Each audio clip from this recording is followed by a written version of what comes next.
Samuel, Max Burns, Lydia Moynihan. Thanks to you all for being with us this morning. Your thoughts on this.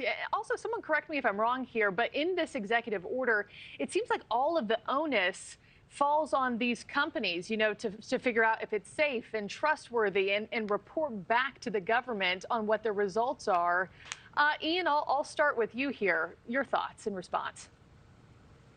Well, it makes me a little nostalgic for the days in which, Ronald Reagan would watch scary movies about nuclear war and then start talking to his White House staff about disarmament because, President Biden saw Mission Impossible and now he's spooked about AI. But, on a more serious note, the thing that really strikes me about this order is that it assumes that these AI technologies are largely going to be driven by large regulated companies.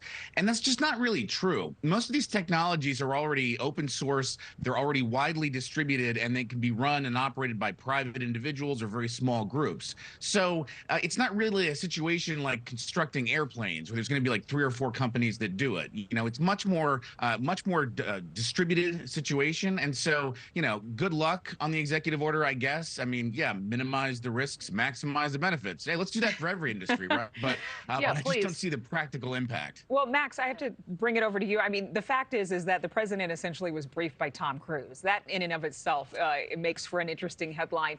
But are we being scared about AI? Are we being made to be fearful about this technology when it could be more useful? And it's literally leading to people feeling like they have to compete with machines, as we saw with the strikes in Hollywood.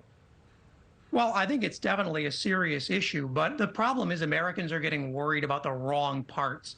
It's not that a lot of AI is necessarily that good, that it can convincingly fake Joe Biden's face or lead us into a war.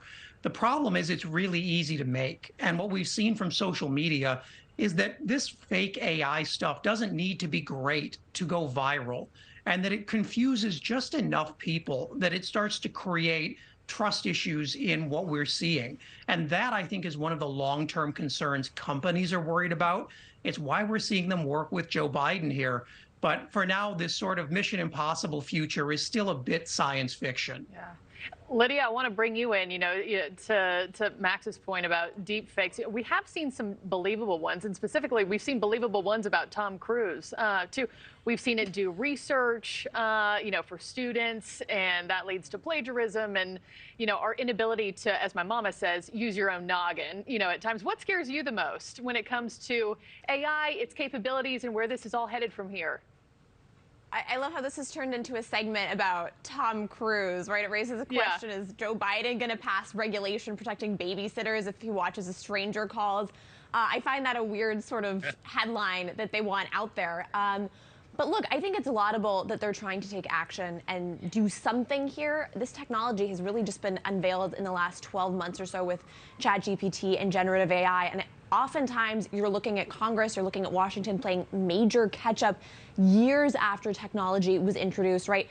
After social media was introduced, 5, 6, 7, 8 years later, they're finally looking into the impacts of that on children. So I think it's good that DC, the White House, Congress is trying to not even get ahead of this, but just kind of stay on top of what is happening here, because you see tech leaders who know what this technology is capable warning everyone that this is an extremely serious threat. I think one thing that is very important to keep in mind when you're passing this kind of regulation is it needs to be global, it needs to be multilateral, because if you as a single nation are passing really onerous regulation, that's going to stifle innovation, and then it's probably going to lead companies to want to leave the country as well. And ultimately, we're wanting to make sure we're up to speed with what China and some of these other nations are doing. So I'm very curious to see in the UK, they are having a multilateral AI summit that Elon Musk is at today, so curious to see what comes out of that. But I think it's good that our government leaders are paying attention to what's going on in the tech sector. Even if they don't have any idea what they're talking about, because most people don't. Even if Tom Cruise is advising right over their heads, including our lawmakers.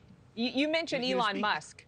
Hold on one second, Go Ian. ahead. Sorry. I apologize. She mentioned Elon Musk, and we don't want to waste too much time about this, but he is actually somebody who has raised that flag of saying, you know what, AI could be doomed to the civilization. He's raising that's all why the flags. Well, maybe that's why he wants to incentivize having a bunch of babies. He has 11 of his own, and I'm really curious, Ian, what you would have to say about this. Well, look, even a stop clock is right twice a day, right? I think that it's actually quite true that one of the things that Elon was talking about when he was talking about children is that there's a tremendous financial penalty for parents, especially in the United States, where if you decide to have a kid, it's good. I have one. He's pretty nice. But the thing about him is he's very, very lazy. He's 5 years old. He never works. I have to pay for all of his expenses, right? Food. He needs a place to live. He has to do something during the day when I'm, doing stuff like this. And that all costs money. And if you want there to be, further generations of people to take care of us when we are old, to produce goods when we are old and don't produce goods anymore, you do need to recognize that you shouldn't be billing the parents who are raising the children to do it. I think that's quite true. Thank you for watching. Go to newsnationnow.com to find News Nation on your television provider. And don't forget to click the red subscribe button below to get more of News Nation's fact-driven, unbiased coverage.